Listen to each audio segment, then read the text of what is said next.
Hi, this is Corey Johnston, and today's lesson is going to be a continuation of a previous lesson from the second chapter in the book of Exodus, in which we read of the birth of the deliverer of Israel, who was delivered from death, and the hand of providence is all across his birth. He happened to be born during a time when a pharaoh had ordered infanticide, which was the drowning of the infant males in the Nile River because they grew too many. They were multiplying at a rate that was alarming for him, because the whole reason that the Pharaoh 390 years ago enslaved them was because they were procreating too much and they were breeding too quick. So he orders euthanasia and genocide, not quite genocidal, but certainly euthanasia, abortion, infanticide policy. So earlier he tries to get them to the midwives to abort, but they are God-fearing women and they're protected in their fiction. So the Pharaoh just says, all right, kill them when they get born.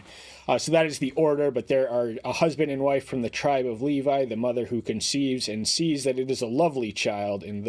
So there is something about this boy that marked him with destiny from the birth, and this woman could not bring herself to kill this lovely child. So she hid him for a period of 3 months, and then she cast him adrift on we'll read the third verse. And when she could hide him no longer, she took an ark of papyrus for him and coated it with tar and pitch and put the child in it and laid it in the reeds by the edge of the river. So that ark is the same thing we read of in Noah in Genesis 6. His ark is that same Hebrew word, and the same material covers it, tar and pitch. And papyrus is not exactly what Noah would build his ark with. This was a basket that would keep the child afloat in the river. And who should notice him but the daughter of the Pharaoh came down to wash herself at the river. She was not just bathing, she was following up from her religious devotions. This would have been a ceremonial cleansing, and she sees the baby, and the baby weeps, and so she had compassion on him and said, this is one of the children of the Hebrew. So the way she would have recognized that is because of the circumcision. This boy would have been circumcised on the 8th day as per custom by Adam. There was no darkness in skin different, or very little, between the native Egyptians and the ancient Hebrews. They were both Semitic people, descendants of Shem, who inhabit the Middle East. And but this child is destined to be a slave. But the sister, that's Miriam. Moses did have a sister named Miriam, and we meet her at the tender age. We know Aaron was 3 years older. She is perhaps even older than him because of the intelligent sentences she is able to speak. So she communicates with the Pharaoh's daughter should I summon a Hebrew nurse to nurse this Hebrew baby? And she agrees to this legal fiction in the 8th verse. And Pharaoh's daughter said to her, go. And the girl went and called the child's mother. So the arrangement was a legal fiction between the Pharaoh who had adopted him as her son, and the child's mother, who was given the task of nursing him.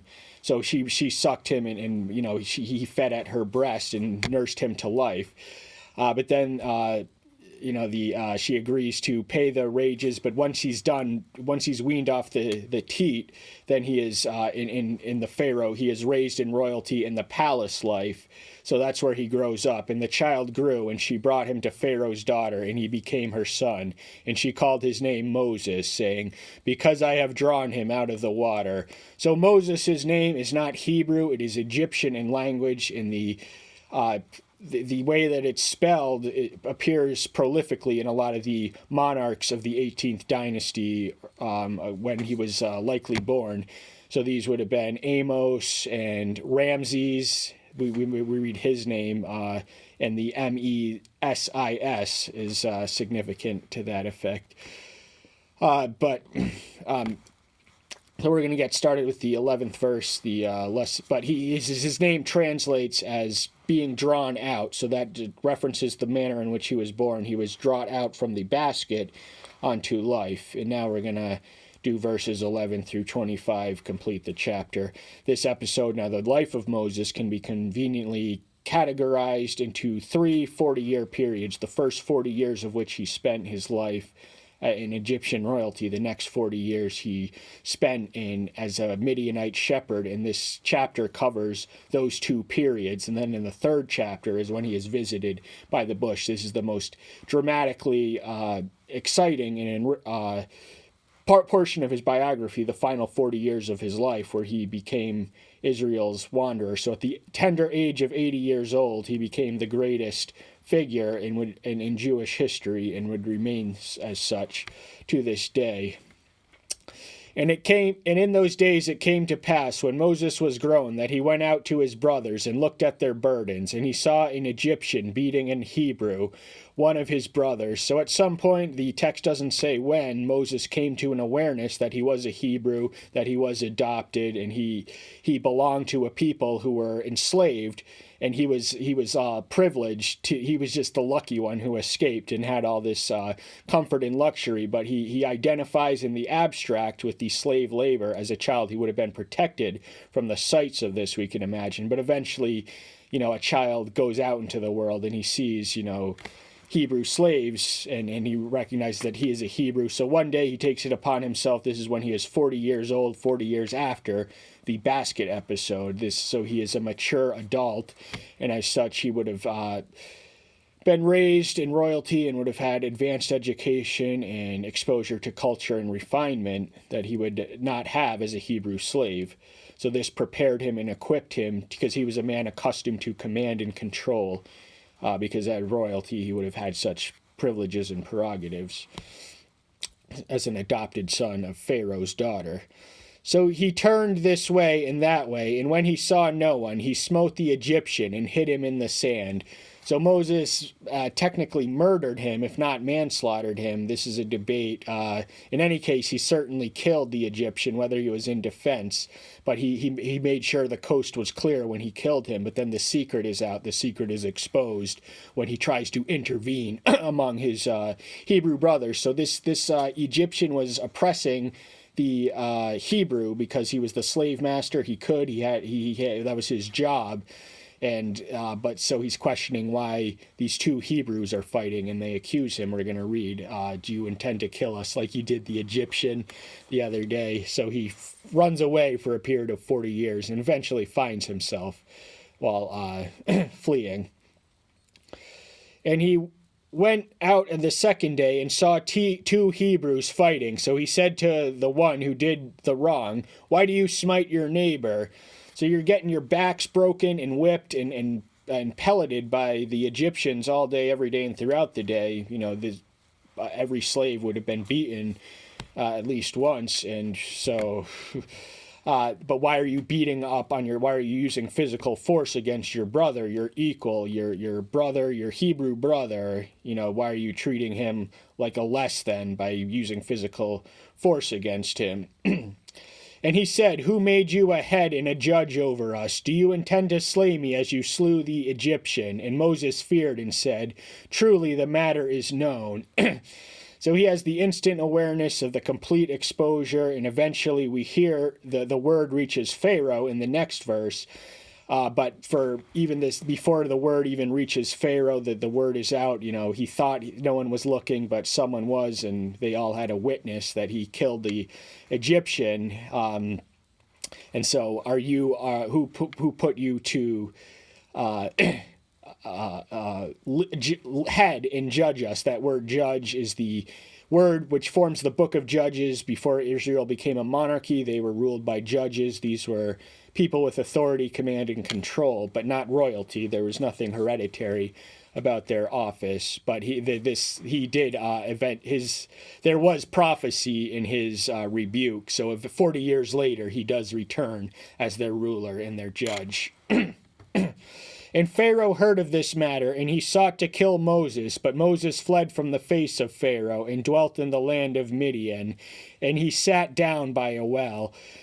So Pharaoh is the name by which it is designated the Egyptian king. He is not named by name. He is named by title. I think Jeremiah references one of the historical pharaohs by name, but we are not privy to the fact. And, it could have been a number of one. One plausible speculation is Amos III, who would have ruled a long time, but then close to the 1446 mark, by which we can trace it back to 1 Kings 6:1, the dating of it. But he's in. He's running for his life, so he gets out of Egypt and he goes to Midian. Midian is the land at the southern edge of the Sinai Peninsula, so it is surrounded by the Sea of Aqaba, and it also extends to the western end of the Arabian Peninsula. That is where Midian is. This was a nation that was sired from the loins of Abraham through his post-Sarah sexual union with a concubine. He also fathered a nation, and his name does translate into father of many nations, and they are growing as a nation within a nation, and they are now an oppressed nation within a nation with the land that they are called to and promised.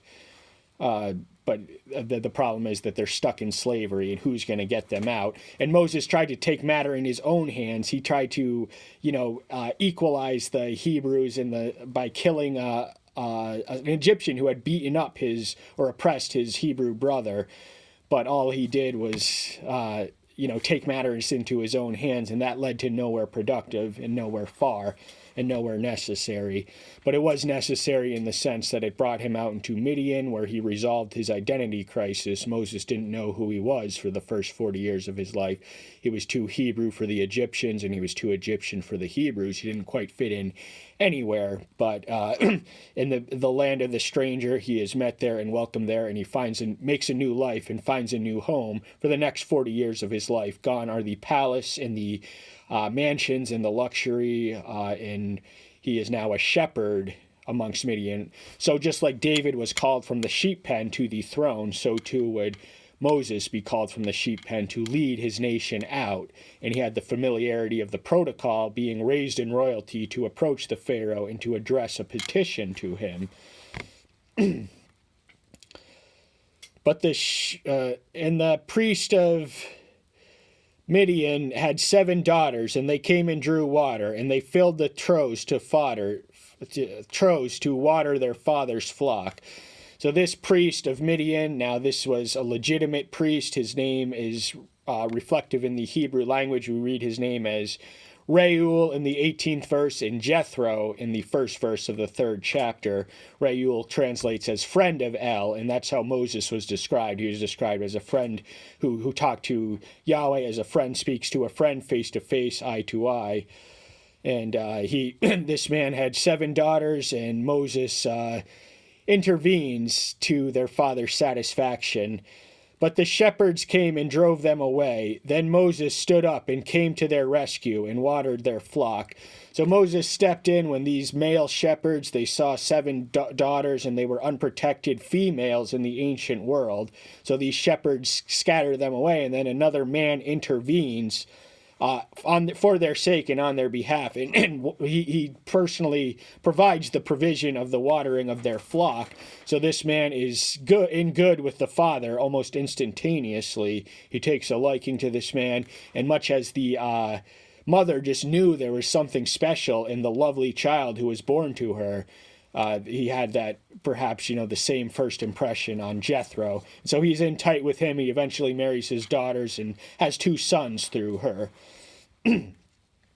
And they came to Reuel, their father, and said, "How is it that you have come so soon today?" So he wants to know this is not an ordinary time at which they would come to him. So we can imagine it was a lengthier process on a average day-to-day basis. And then they said, "An Egyptian rescued us from the hand of the shepherds, and he also drew enough water for us and watered the flock." So Egypt is pretty far away from Midian, at least, it's across the Red Sea in one sense, but by land, this is a stranger from a faraway place. And it's interesting because they identify him as an Egyptian, so they didn't identify him as a Hebrew. Hebrew was not even a category that would have been known, but they do share Abrahamic descent, so this is not too far outside of according to the Mosaic law, a man was to marry within their tribe, but Moses is kind of an exception to that rule, and he does marry a Cushite wife eventually. This prompts Aaron and Aaron and Miriam's envy-induced rebellion in the 12th chapter in Numbers, where Moses' prophetic supremacy is established not only over them, but throughout the Old Testament, when he says that if I reveal the truth to anyone else, it is through visions or dreams, but I speak to Moses as a friend and a friend to a face. Terrible paraphrase, but that connects to the point of Reuel. Remember how his name translates. And he said to his daughters, "And where is he? Why did you leave the man? Call him and let him eat bread." So she's asking, why didn't you invite this man who rescued you and saved you? Why did you not invite him and extend him hospitality? It's only gratitude that is not communicated is perceived as ingratitude. And this is something that parents know as they mold and instruct their children to show gratitude. So he extends the hospitality through them. They did not think to do it themselves, but they were, frightened. They had just been driven away by male shepherds, and then a male shepherd steps in. So this is not a usual experience for them, and they are somewhat frightened. So they are, we can empathize with them why they did not. And Moses agreed to dwell with the man, and he gave Zipporah, his daughter, to Moses. So Zipporah was the original wife of Moses. She was a polygamist technically, but this daughter was not a Hebrew, she was a a child of Abraham in the sense that she was physically descended from him, but she came from without the Hebrew. But much of their religion would have been pure and pristine, as preserved by Reuel, so they had an awareness of the sacred name, much as Job did in the Edomite days, and eventually these people succumbed to idolatry. But the Midianites, for this present historical juncture, had a pristine form of religion with a priesthood and everything for it. And she bore him a son, and she called his name Geshurun, for he said, I have become a sojourner in a foreign land.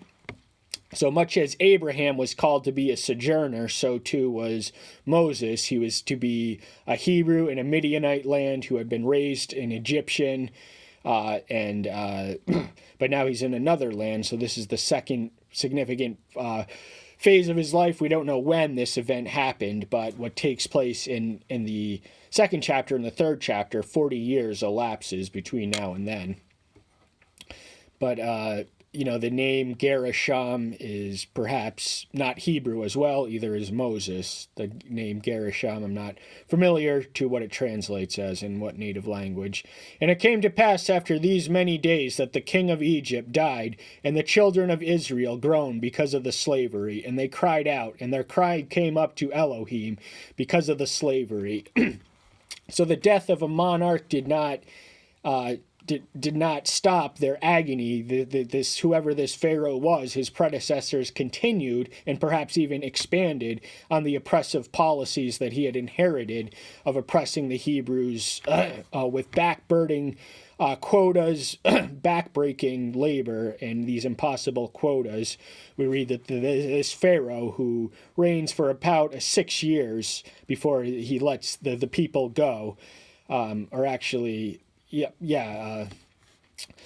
we don't know who it is, but the point is that the people had prayed frequently enough and fervently enough to merit the attention and recognition and intervention of the divine one who was listening on high to their cries of agony. And so they had screamed up sufficiently to the heavens that had reached his ear, and he was now going to intervene dramatically on their behalves through this man, Moses. He was his chosen vessel and instrument.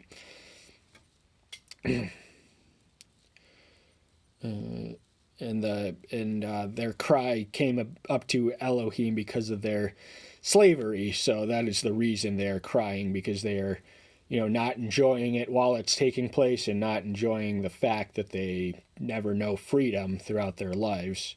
And Elohim heard their groanings, and Elohim remembered his covenant with Abraham and Isaac and with Jacob.